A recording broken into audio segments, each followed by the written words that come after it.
அதற்கு இவ்வளோ விஷயங்களா? நம் தமிழுதாட்டி ஔவையார் எவ்வளவு அழகாக சொல்லியிருக்கிறார்கள். வாருங்கள் தெரிந்து கொள்வோம்.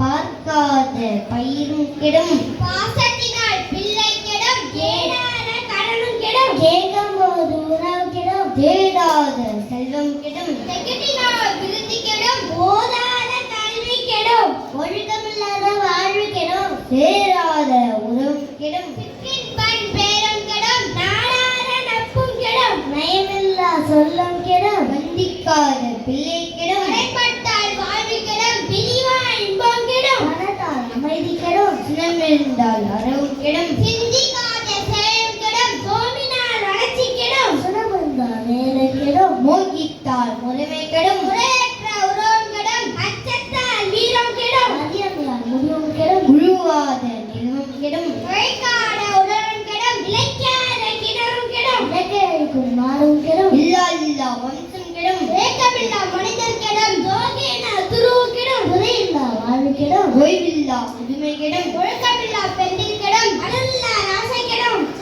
தோழல் கெடும், இலக்கில்லா பயணம் கெடும், நிச்சயனா உள்ளம் கெடும், உண்மைனா காதல் கெடும், உணர்வில்லாத இனமும் கெடும், செல்வம் போனால் சிறப்பு கெடும், பொய்ப்பிழந்தனால் பேரம் கெடும், தூண்டாத திரிவு கெடும், தூத்தி பேசும் புதியம் கெடும், வைக்காத மரம் கெடும், காது அடைந்தால் மலையும் கெடும், குறிப்பிருந்தனால் வேட்டை கெடும், சித்தன் பார்த்தால் சித்தன் கெடும், வசிக்காத வீடும் கெடும், ஒருமை வந்தால் நல்லன் கெடும், புலிக்கான மேனியம் கெடும், இழந்து போனால் உணவு கெடும், பொய்யான அழகும் கெடும், புயவரத்தினால் புகழும் கெடும், துடிப்பினால் இன்மை கெடும், தூவனினால் வெற்றி கெடும், தூங்காத இரவும் கெடும், தூங்கினால் பகலும் கெடும், தானில்லாத சைனம் கெடும், மனதில்லா எழுத்தும் கெடும். இந்த அறுவதையும் அறிந்து கொண்டால் அறுபது வாழ்க்கை கெடவே கெடாது.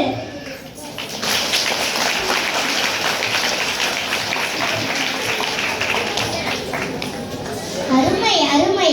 எளிய சொற்களில் பெரிய வாழ்க்கை பாடம். இந்த பொன்மொழிகளை வாழ்வில் கடைபிடிப்போம். இவர்களுக்கு ஒரு பெரிய